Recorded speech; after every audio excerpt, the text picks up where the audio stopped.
Hello everyone, my name is Shubham Kumar और आज की इस वीडियो में हम देखेंगे गेट से रिलेटेड जो भी इन्फॉर्मेशंस होते हैं। तो इसके लिए बात करने के लिए हमारे साथ एक है बीटेक थर्ड ईयर के स्टूडेंट हैं, जो कि बीटेक सेकंड ईयर में ही इन्होंने यानी फोर्थ सेमेस्टर में गेट क्वालिफाई किया था।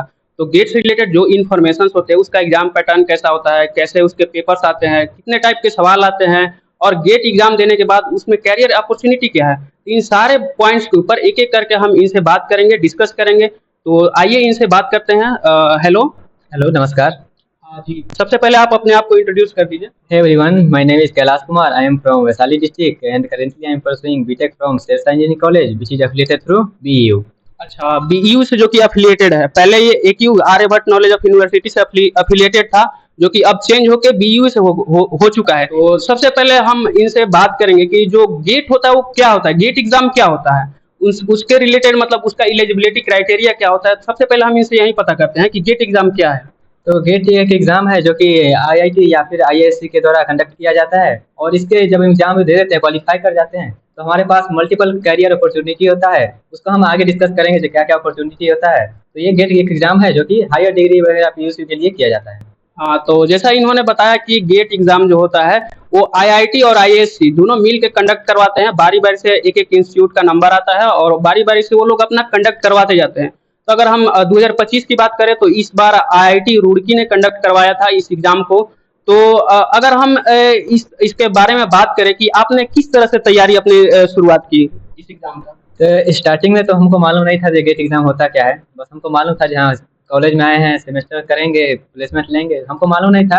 कुछ हमारे रूममेट भी थे, वो हमको इसके बारे में बताएं और एक हमारे बड़े भैया हैं, वो भी थोड़ा सा गाइड किए जहाँ कैसे करना है और गेट एग्जाम क्यों देना चाहिए। तो हमको पता चला जो इससे बहुत ज़्यादा बेनिफिट है, तो हमने ये सोचा गेट एग्जाम दिया जाए। और जब इंजीनियरिंग मतलब होता है गेट एग्जाम देना ही है, तो हमने उसके लिए करने लगा। तो फर्स्ट सेमेस्टर में नहीं, लगभग हम सेकंड सेमेस्टर से थोड़ा बहुत सीरियस हुए थे गेट एग्जाम के लिए। मीन्स सेकंड सेमेस्टर से किए थे। अच्छा, यानी कि इन्होंने अपना जो गेट का तैयारी हो सेकंड सेमेस्टर से ही स्टार्ट कर दिया था। तो एग्जाम का आप तैयारी और उसके साथ साथ क्लास भी जाना, उसके साथ साथ जो आप देखते हैं कि मतलब कभी मिड सेमेस्टर, कभी एंड सेमेस्टर और कई ऐसे फेस्ट वगैरह भी कॉलेज में होते रहते हैं। उन सब चीज़ों को आप मैनेज कैसे करते थे, इसके बारे में थोड़ा सा कुछ बताएंगे।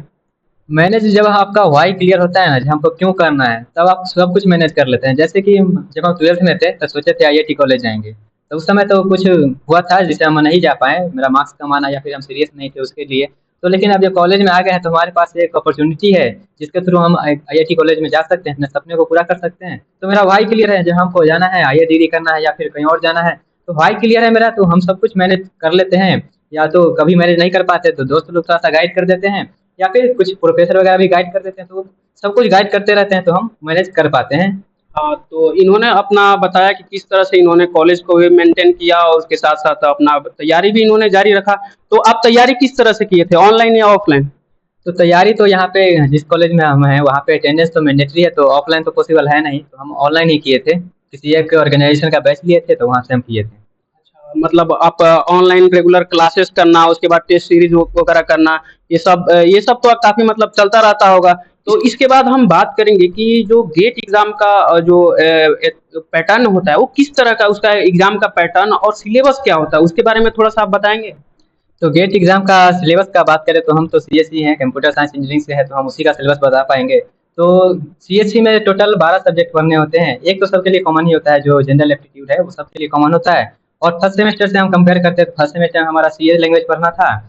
उसके बाद सेकंड सेमेस्टर में तो कोई ऐसा कोर्स सब्जेक्ट नहीं था जो कि गेट के सिलेबस में हो। उसके बाद थर्ड सेमेस्टर में आते हैं तो मेरा डीएसए था और डीएसए ही था सिर्फ। उसके बाद फोर्थ सेमेस्टर में टोटल 5 सब्जेक्ट था, वो कोर सब्जेक्ट था। जैसे कि मेरा हो गया कंप्यूटर ऑर्गेनाइजेशन आर्किटेक्चर, उसके बाद हो गया discrete mathematics, operating system, digital logic, ये सब है। उसके बाद मेरा अगला सिलेबस में जाते हैं तो डीबीएमएस, जिसको डाटाबेस मैनेजमेंट सिस्टम कहा जाता है, और उसके बाद एक है थ्योरी ऑफ कंप्यूटेशन, वो हो गया। और उसके बाद जा का सिलेबस में भी होता है एआई, लेकिन हमें जो सीएससी का सिलेबस में मेरा एआई नहीं पढ़ना है। उसके बाद आगे पढ़ते थे कंप्यूटर नेटवर्क हो गया। उसके बाद मेरा हो गया कंपाइलर डिजाइन हो गया, और एक मेरा और इंजीनियरिंग मैथमेटिक्स है, वो भी है इसके सिलेबस में। हाँ, तो जैसा कि इन्होंने बताया कि गेट में जो होता है 12 सब्जेक्ट, कंप्यूटर साइंस से ये है, तो इनको 12 सब्जेक्ट पढ़ना था और जो गेट का जो एग्जाम होता है टोटल 100 नंबर का एग्जाम होता है, जिसमें 15 नंबर का एप्टीट्यूड पूछा जाता है और 85 नंबर का 85 नंबर का जो कोर सब्जेक्ट है वो पूछे जाते हैं। तो 15 नंबर का जो एप्टीट्यूड होता है वो सबके लिए सेम होता है, हर चाहे आप किसी भी ब्रांच से हैं, वो 15 नंबर का एप्टीट्यूड हर किसी से पूछा जाता है। उसके बाद 85 नंबर का आपका जो कोर सब्जेक्ट होता है उससे पूछा जाता है। तो इनका कहना यही है कि जो इनका 12 सब्जेक्ट था वो आपको बताया इन्होंने कि किस तरह का मतलब जो इनका कौन कौन सा सब्जेक्ट था वो बताए। अगर आप दूसरे ब्रांच से हैं तो हो सकता है आपका मतलब पेपर अलग अलग जो सब्जेक्ट है वो अलग अलग होगा। तो इसके बाद हम बात करते हैं कि इस एग्जाम का पैटर्न किस तरह का होता है, तो थोड़ा सा पैटर्न के बारे में बताएंगे आप। तो पैटर्न तो ये टोटल 100 मार्क्स का होता है और इसमें टोटल 3 टाइप का क्वेश्चन पूछा जाता है। पहला आपका हो गया एमसीक्यू, दूसरा एमएसक्यू और तीसरा एनएटी। एनएटी मतलब फिलिंग लाइंस टाइप का होता है, उसमें आपको भरना होता है जो भी मार्किंग नहीं होता, उसमें नेगेटिव मार्क्स ही नहीं होता। और एमएसक्यू एमसीक्यू में मेरा नेगेटिव मार्क्स होता है और एमएसक्यू जो कि मल्टीपल सिलेक्टेड क्वेश्चन होता है उसमें भी तो टोटल 2 टाइप का क्वेश्चन में नेगेटिव मार्क्स नहीं रहता है, एनएटी और एमएसक्यू, और एक में रहता है नेगेटिव मार्क्स जो कि होता है आपका एमसीक्यू। ठीक है, तो इनका कहना ये है कि टोटल 3 टाइप के सवाल होते हैं। इसमें पहले टाइप का होता है जो एमसीक्यू, इसमें मतलब एक ही सिंगल करेक्ट आंसर होता है, जिसमें एक ही आंसर सही होता है। इसमें 1 नंबर के भी सवाल होते हैं, 2 नंबर के भी सवाल होते हैं। इसमें नेगेटिव मार्किंग भी होता है, जैसे 1 नंबर का सवाल है तो 1/3 नेगेटिव मार्किंग रहेगा और 2 नंबर का सवाल है तो 2/3 नेगेटिव मार्किंग होता है। इसके अलावा अगर एमएसक्यू की बात करें तो एमएसक्यू में कोई नेगेटिव मार्किंग नहीं होता है। उसके बाद एनएटी जो होता है फिल इन द ब्लैंक्स होता है, उसमें भी नेगेटिव मार्किंग नहीं होता है। तो ये रहा जो इस एग्जाम का पैटर्न होता है। इस तरह के मतलब 3 टाइप के सवाल आते हैं। तो आप बता रहे थे थोड़ा पेपर पैटर्न के बारे में कि किस तरह का जो नंबर ऑफ क्वेश्चंस कितने होते हैं, ये थोड़ा सा आप क्लियर कर दें। तो नंबर ऑफ क्वेश्चन तो टोटल 65 आते हैं, जिसमें से 10 क्वेश्चन आपका एप्टीट्यूड का फिक्स रहता है। 10 नंबर का आता है 2 नंबर वाले क्वेश्चन, जैसे कि 5 आते हैं 2 नंबर वाले क्वेश्चन और 5 आते हैं 1 नंबर वाले क्वेश्चन, तो 15 नंबर इधर से आ गया। उसके बाद टोटल बच गया 55 क्वेश्चन। तो 55 क्वेश्चन में आपका 25 क्वेश्चन होता है वो होता है एमसीक्यू टाइप का, मतलब उसमें से एक ऑप्शन करेक्ट रहता है, वो या तो हो सकता है वो 1 नंबर का रहा या फिर 2 नंबर का। उसके बाद 30 जो क्वेश्चन बच गया वो आपका होता है 2 नंबर वाला क्वेश्चन। तो इस तरह का जो पैटर्न होता है, टोटल नंबर ऑफ क्वेश्चन 65 होते हैं, जिसमें से 10 एप्टीट्यूड के सवाल होते हैं और 55 क्वेश्चन जो होते हैं वो आपके कोर सब्जेक्ट से होते हैं। इसके बाद एग्जाम देने के बाद जो उसके बाद जो उसका ये है जैसे आंसर की वगैरह कब पब्लिश होता है, आंसर की रिजल्ट कितने दिन लगते होंगे आने में? आंसर की तो 1 से 2 वीक लगता है आंसर की आने में। उसके बाद जो मेरा रिजल्ट है वो लगभग 1 महीने बाद आ जाता है। अच्छा, 1 महीने बाद रिजल्ट आ जाता है।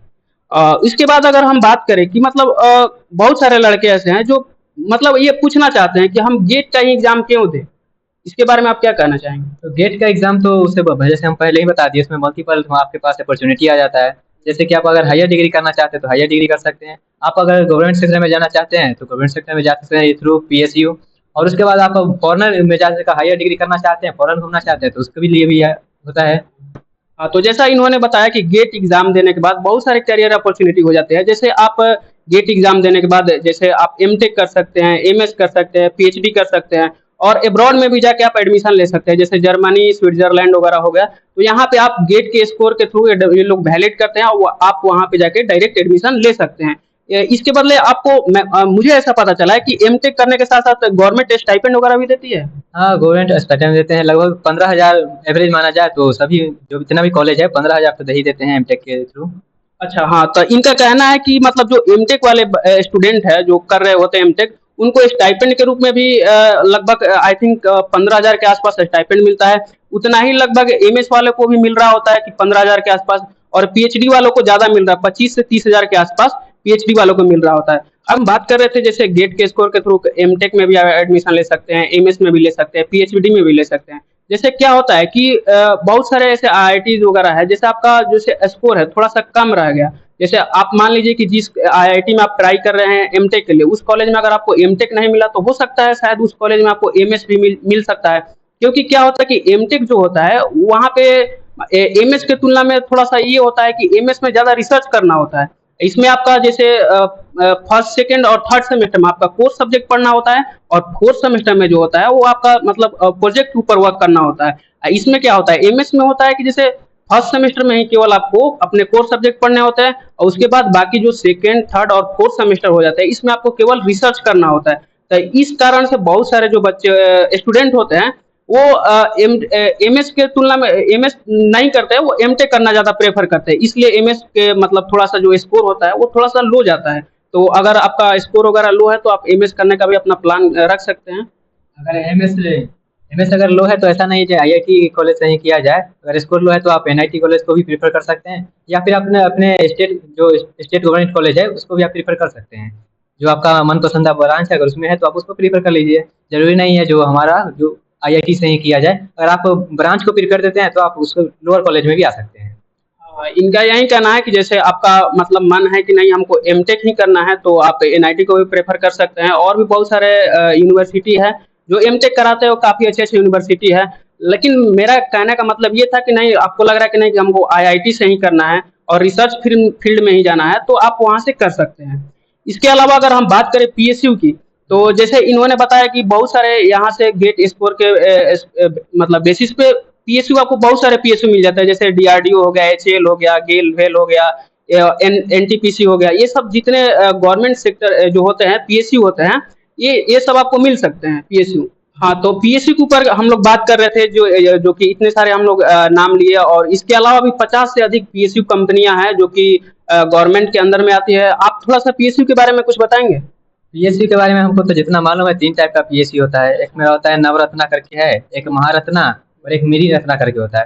तो मिनी रत्ना शायद आई हमको जैसा लगता है वो स्टेट गवर्नमेंट के अंदर में होता है, और महारत्ना या फिर नवरत्ना जो होता है वो हमारा सेंट्रल गवर्नमेंट के अंदर में होता है। पीएसयू में ऐसा होता है कि जो पीएसयू होता है उसमें क्या होता है कि जो वो तो गवर्नमेंट के अंदर में आती है, उसका 51% जो शेयर होता है वो गवर्नमेंट के पास होता है, और उसके अलावा जो होता है वो अपना कोई प्राइवेट प्लेयर भी ले सकते हैं, नहीं तो उसमें अपना गवर्नमेंट का भी पूरा योगदान होता है पीएसयू के अंदर। तो आप पीएसयू को प्रेफर कर सकते हैं, पीएसयू एक अच्छा विकल्प है, क्योंकि आपका जॉब वहाँ पे स्टेबिलिटी रहती है, मतलब फुल्ली एकदम गवर्नमेंट जॉब रहेगा, तो आपको मतलब प्रेफर कर सकते हैं। वो फुल्ली आपके ऊपर डिपेंड करता है कि आप क्या मतलब जाना पसंद करेंगे। तो ये तो रहा मतलब गेट कैरियर अपॉर्चुनिटी के बारे में, जैसा कि इन्होंने बता दिया कि एमटेक भी कर सकते हैं, एमएस भी कर सकते हैं, पीएचडी भी कर सकते हैं, पीएसयू में भी जा सकते हैं। तो ये सब तो आपने ठीक है, इस बार आपने गेट क्वालिफाई भी कर लिया। इसके अलावा और भी आप कुछ करते हैं क्या? तो इसके अलावा हम कुछ और भी करते हैं, जैसे कि हमको टीचिंग का थोड़ा सा शौक था, तो हम टीचिंग भी करते हैं, ऑनलाइन टीचिंग यूट्यूब पे। तो मेरा जो चैनल का नाम है वो केकेएस कंप्यूटर साइंस, बहुत लोग मुझे जानते भी होंगे। तो हम उसको रन करवाते हैं, उस पर बहुत सारा कंटेंट भी डालते हैं जो कि कंप्यूटर साइंस के रिलेटेड हो, क्योंकि हम कंप्यूटर साइंस के हैं तो कंप्यूटर साइंस के ही रिलेटेड उस पर कंटेंट डालते हैं। वो इसलिए करते हैं ताकि हमारा भी रिवीजन होते रहे, और एज ए जिसको ज़रूरत हो उसको भी मिलते रहे। अच्छा, तो मतलब ये जो है ये अपना सेमेस्टर को भी मेंटेन करते रहते हैं, कॉलेज भी रोज आना जाना इनका लगा रहता है, उसके साथ साथ गेट का भी तैयारी कर लेते हैं, उसके साथ साथ यूट्यूब को भी ये मतलब यूट्यूब पे इनका अच्छा खासा कंटेंट है, और यूट्यूब पे इनका अच्छा मतलब सब्सक्राइबर भी है, आप देख सकते हैं इनका अपना ये अपना चैनल का नाम भी मेंशन इन्होंने कर दिया होगा। तो आप ये सारी चीजें आप मेंटेन मैनेज कैसे कर लेते हैं? मैनेज कर लेते हैं, सब दोस्त लोग भी थोड़ा सा हेल्प कर देते हैं। जहाँ अगर लेक्चर लेना है तो वो लोग थोड़ा सा रूम का डेकोरेशन जो होता है वो मेंटेन करके रखते हैं, तो हमको थोड़ा सा इजीली होता है। और कुछ हो जाए, जो हॉस्टल के बॉयज लोग हैं वो भी थोड़ा बहुत, हॉस्टल में तो पता ही होगा कुछ होता है तो पूरा हल्ला होने लगता है, तो हॉस्टल का भी थोड़ा सा जाता है क्रेडिट, जो हाँ वो लोग भी थोड़ा सा शांत रह के माहौल बनाते हैं। तो उसमें हम यूट्यूब का काम कर सकते हैं अपना। और कॉलेज सेमेस्टर का बात करें तो सेमेस्टर थोड़ा सा कॉलेज जो होता है, कॉलेज वाले भी थोड़ा सा करते हैं मैनेज। लेकिन वहाँ पे कॉलेज क्लास जाना तो मैंडेटरी है ही, तो ऐसा नहीं कहेंगे जहाँ क्लास मत जाइए, क्लास जाइए, आपको कुछ ना कुछ सीखने को ही मिलेगा। और उसके बाद गेट का तैयारी हो गया, तो गेट का तैयारी जैसा दोस्त लोग बताते रहता है ये पढ़ लो वो पढ़ लो, तो वहाँ से थोड़ा सा मोटिवेट मिलता है तो करते हैं। तो जैसा इन्होंने बताया कि मतलब अपना क्लास भी जाइए, क्लास मत बंक कीजिए, और उसके साथ साथ आप अपना जो तैयारी है, जो भी चीज़ का आप तैयारी करें उसको तैयारी भी कीजिए। और ये काफ़ी एक अच्छा बात बताया कि इनका जो रूममेट है इनका काफ़ी हेल्प कर देते हैं, इनका वीडियो वगैरह शूट करने के लिए वो लोग व्यवस्था अच्छा कर देते हैं, और काफ़ी बढ़िया तरीके से इनका अपना वो भी चल रहा है, इसके साथ साथ आप तैयारी भी कर रहे हैं, इसके साथ साथ अपना मतलब अगर बात करें इनका जो सेमेस्टर है उसमें भी इनका काफ़ी अच्छा मतलब परफॉर्मेंस रहा है। आपका सीजीपीए वगैरह कितना रहा? अभी तक एवरेज जो है वो हमारा 8+ चल रहा है सीजीपीए। अच्छा, इनका 8+ सीजीपीए भी है, और आप मतलब फोर्थ सेमेस्टर में गेट क्वालिफाई भी हैं। तो जैसा कि इन्होंने बताया कि मतलब इनका गेट में भी गेट क्वालिफाई है, और उसके बाद सेमेस्टर में भी इनका 8+ सीजीपीए है। तो इन दोनों को आप कैसे मैनेज करते हैं? तो गेट और सेमेस्टर को मैनेज करने का बात करें तो हम जैसा बताया दोनों में कॉमन सब्जेक्ट भी होते हैं। तो सबसे पहले हम ये बोलेंगे, जो मेरा सजेशन है, आपका सजेशन कुछ भी हो सकता है, तो मेरा सजेशन ये रहेगा, जो सब्जेक्ट आपका सेमेस्टर में है वही से सेम सब्जेक्ट अगर आपके मान लेते हैं गेट के सिलेबस में है, तो पहले आप उसको कर ले। उसको करने से आपको दो फायदा होगा, एक तो सेमेस्टर वाला क्लियर हो जाएगा, उसका जो भी बेसिक फंडा होता है वो क्लियर हो जाएगा, और साथ में आपका गेट का भी तैयारी हो जाएगा। तो जैसा कि जैसे कॉमन का सब्जेक्ट है उसको आप पहले कर लीजिए ताकि आपका दोनों तैयारी हो जाए। हम वैसे ही किए थे तो मेरा सेमेस्टर का भी थोड़ा सा क्रेडिट अच्छा हो गया था और गेट का तो हो ही रहा था तैयारी। तो इनका कहना यही है कि जो गेट का जो कंटेंट है और जो सेमेस्टर का लगभग 70 से 80% जो सेम ही है।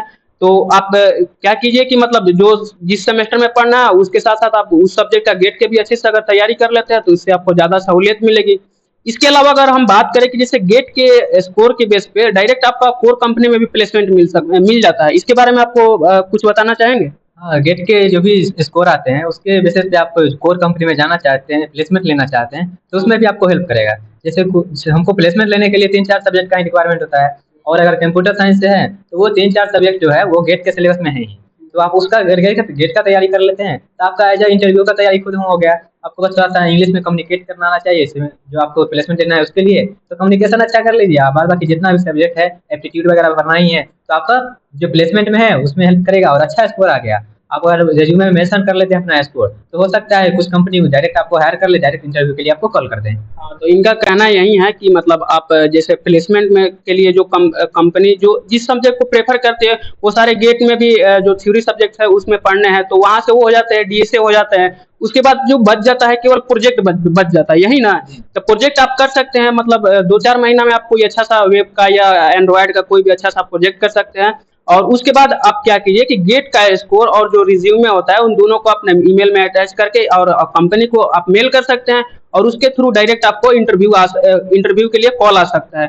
तो ये भी एक प्रोसेस होता है जिसके थ्रू आप डायरेक्ट मतलब कोर कंपनी में जा सकते हैं। अच्छा, एक और भी डाउट जो होता है, काफ़ी सारे लोगों का ये डाउट रहता है कि जैसे मान लीजिए कि कोई बच्चा मैकेनिकल का है और वो चाह रहा है कि हम कंप्यूटर साइंस का जो गेट का जो सिलेबस है वो पढ़ के एग्जाम दे सकते हैं क्या? तो इसके बारे में आप क्या मतलब थोड़ा सा बताएंगे इसके बारे में? ये थोड़ा सा अच्छा हो जाता है क्योंकि मान लेते हैं कुछ कारणवश बीटेक लोग कुछ और ब्रांच से कर लेते हैं और उसका हो सकता है मेंटलिटी बाद में चेंज हो जाए और वो किसी और ब्रांच में आना चाहे। जैसे कि मान लेते हैं कोई जैसे सिविल मैकेनिकल के कोई है स्टूडेंट और वो अगर आना चाहते हैं कंप्यूटर साइंस में और उनका कंप्यूटर साइंस में थोड़ा सा इंटरेस्ट जा गया है तो वो गेट को प्रीफर कर सकते हैं। गेट का एग्जाम जब दे दीजिएगा ना तो कुछ कुछ कॉलेज है जो कि कुछ सब्जेक्ट से आप जैसे दे देते हैं तो उसके बाद उस सब्जेक्ट में आपको मिल जाएगा। जैसे कि यहाँ पे एग्जाम्पल के लिए है, अगर आप कंप्यूटर साइंस के स्टूडेंट है तभी अगर एमटेक करना जाएंगे तो आप कंप्यूटर साइंस का ही ब्रांच मिलेगा आपको। तो अगर यहाँ पे तो आप कहिएगा जो मिला नहीं, कंप्यूटर साइंस वाले को ही कंप्यूटर साइंस मिला है, लेकिन एक डीए का पेपर होता है तो डीए का पेपर कोई भी ब्रांच उसको दे सकता है। कोई भी ब्रांच उसको दे रहा है तो उसको जो आगे जो एमटेक में ब्रांच मिलेगा वो डीए का ही मिलेगा, मीन्स कंप्यूटर साइंस का एक सब ब्रांच है वही मिलेगा। तो इस हो सकता है कोई मैकेनिकल का है तो गेट का एग्जाम दे, डाका एग्जाम दे, और डाका एग्जाम देने के बाद वो आगे एमटेक करना चाहते हैं तो कंप्यूटर साइंस के ब्रांच से कर सकते हैं एमटेक। हाँ, तो जैसा इन्होंने बताया कि मतलब आप मैकेनिकल का भी है तो आप कंप्यूटर साइंस स्ट्रीम में भी आप गेट वगैरह दे सकते हैं। हाँ, इसके अलावा आपने डीए का जिक्र किया, तो डीए क्या होता है इसके बारे में थोड़ा सा बताएं? डीए एक शॉर्ट फॉर्म है जो कि होता है data science and artificial intelligence, तो उसको शॉर्ट में डीए बोला जाता है। इसका सिलेबस वगैरह कुछ? तो इसका सिलेबस होगा कंप्यूटर साइंस से रिलेटेड, जिसमें इसमें पाइथन पढ़ना होता है आपका, यहाँ पे आर्टिफिशियल इंटेलिजेंस तो एआई पढ़ना पड़ेगा, एमएल पढ़ना पड़ेगा, और मैथमेटिक्स इसमें ज़्यादा प्रोबेबिलिटी और स्टैटिक्स जो होता है मैथमेटिक्स ज़्यादा पढ़ना होता है। तो मैथमेटिक्स हो गया, पाइथन हो गया, थोड़ा बहुत जो भी कंप्यूटर साइंस के रिलेटेड है वो सब पढ़ना होता है, डाटाबेस हो गया वो सब पढ़ना होता है।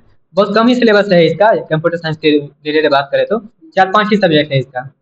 जैसा कि इन्होंने बताया डा में जो जो इनका मतलब जो सब्जेक्ट होता है डा से रिलेटेड। इसके अलावा अगर हम बात करें कि अभी तक आपने जो लैंग्वेज होता है जैसे सी हो गया, सी प्लस प्लस हो गया, जावा हो गया, पाइथन हो गया, इन सब में मतलब आप कौन कौन सी अभी तक लैंग्वेज सीख चुके हैं?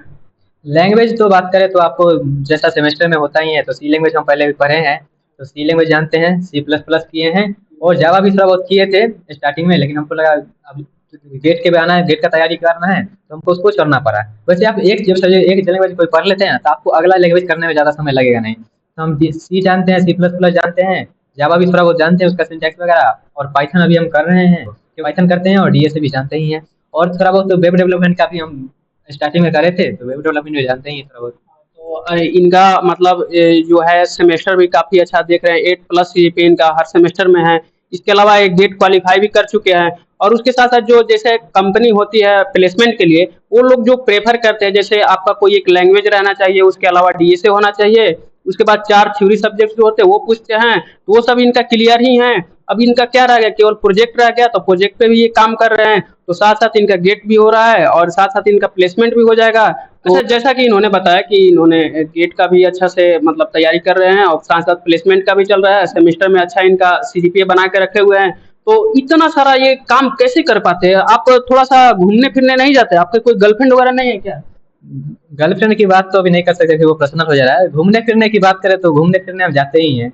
अपने दोस्त लोग के साथ कभी प्लान बनता है तो वहाँ से चले जाते हैं। वो जगह हम घूमे भी हैं, पहले नहीं घूमते थे क्योंकि पहले उतना हमको घूमना अच्छा नहीं लगता था। बट यहाँ पे आने के बाद घूमने का माहौल बन जाता है तो घूमने भी हम जाते ही हैं। ऐसा नहीं है जब सिर्फ पढ़ते ही हैं, पढ़ने के साथ साथ एंजॉय भी जरूरी है। अच्छा, जैसा इन्होंने बताया कि पढ़ने के साथ साथ एंजॉय भी जरूरी है, तो जैसे एक्स्ट्रा करिकुलम एक्टिविटी में आपका मतलब आपको कभी बच्चे ग्राउंड में खेलते नहीं देखते हैं, तो क्या आप खेलना पसंद नहीं करते कि आपका मतलब समय नहीं मिल पाता? देखिए, एक्स्ट्रा करिकुलर एक्टिविटी में तो हम रहते ही हैं। जैसे कोई भी कॉलेज में फेस्ट वगैरह होता है तो उसमें पार्टिसिपेट कर ही लेते हैं। और ऐसे नहीं जो हाँ पार्टिसिपेट कर लिए तो खेलते ही हैं। अब ऐसा बाद में जब कोई काम छोड़ के खेलने जाए वैसा हम नहीं करते हैं। तो जनरली लोग हमको ग्राउंड में नहीं देखते होंगे। कभी कभी जो फेस्ट वगैरह होता है तो उसमें हम पार्टिसिपेट करते हैं। आई थिंक हमको डांस में भी किया है, कभी कभी कोई नाटक वगैरह भी होता है उसमें भी करते हैं। तो ऐसा नहीं है जो सिर्फ पढ़ाई पे ही एकदम सिर्फ फोकस्ड है, सब कुछ में थोड़ा बहुत रहते ही एक्टिव। हाँ, जैसा कि इन्होंने बताया कि ये ग्राउंड में अभी तो नहीं दिखते हैं, लेकिन जैसे फेस्ट वगैरह होता है, उस समय हम लोग का एनुअल फंक्शन वगैरह हुआ था तो उसमें ये भी पार्टिसिपेट करते हैं। तो उस समय इन्होंने खो खो वगैरह में पार्टिसिपेट किया था, तो उस समय ये ग्राउंड में काफी दिख रहे थे। और डांसिंग वगैरह में भी इन्होंने पार्टिसिपेट किया था। तो मतलब अपना पढ़ाई भी कर रहे हैं, साथ साथ कॉलेज वगैरह में जो फेस्ट आ रहा है उसमें भी पार्टिसिपेट कर रहे हैं। काफी अच्छे तरीके से अपने मतलब जो दिनचर्या है उसको काफी अच्छी तरीके से मेंटेन करके चल चल रहे हैं। तो चलिए, आपसे बात करके बहुत अच्छा लगा, जो कि आपने मतलब बहुत अच्छा से मतलब बात किए, सारे गेट से रिलेटेड जो भी इन्फॉर्मेशन उसके बारे में बताए। काफ़ी अच्छे से आपने आपने किस तरह से बैलेंस करके चल रहे हैं, गेट को भी, सेमेस्टर को भी, साथ-साथ प्लेसमेंट का भी तैयारी कर रहे हैं। हर कुछ को आप बैलेंस करके चल रहे हैं, ये काफ़ी इन्फॉर्मेशन अच्छा लगा। और मतलब आप लोग को कैसा लगा आप कमेंट करके ज़रूर बताएँ। अगर आपको भी कुछ डाउट रह जाता है तो आप इनसे संपर्क कर सकते हैं, या तो फिर मैं इनका जो चैनल का लिंक है उसको डिस्क्रिप्शन में दे दूँगा। आप वहाँ से जाके इनको इनका जो चैनल है उसको भी प्रेफ़र कर सकते हैं। वहाँ पे जो होता है गेट से रिलेटेड भी और सेमेस्टर से भी रिलेटेड भी, दोनों तरह का वीडियो अपलोड करते रहते हैं, तो आपको वहाँ से काफ़ी हेल्प मिलेगा। और वीडियो आपको कैसा लगा कमेंट करके ज़रूर बनाना है। तो मिलते हैं नेक्स्ट वीडियो में। तो बहुत बहुत धन्यवाद इसके लिए। धन्यवाद। धन्यवाद। तो मिलते हैं नेक्स्ट वीडियो में, तब तक के लिए थैंक यू।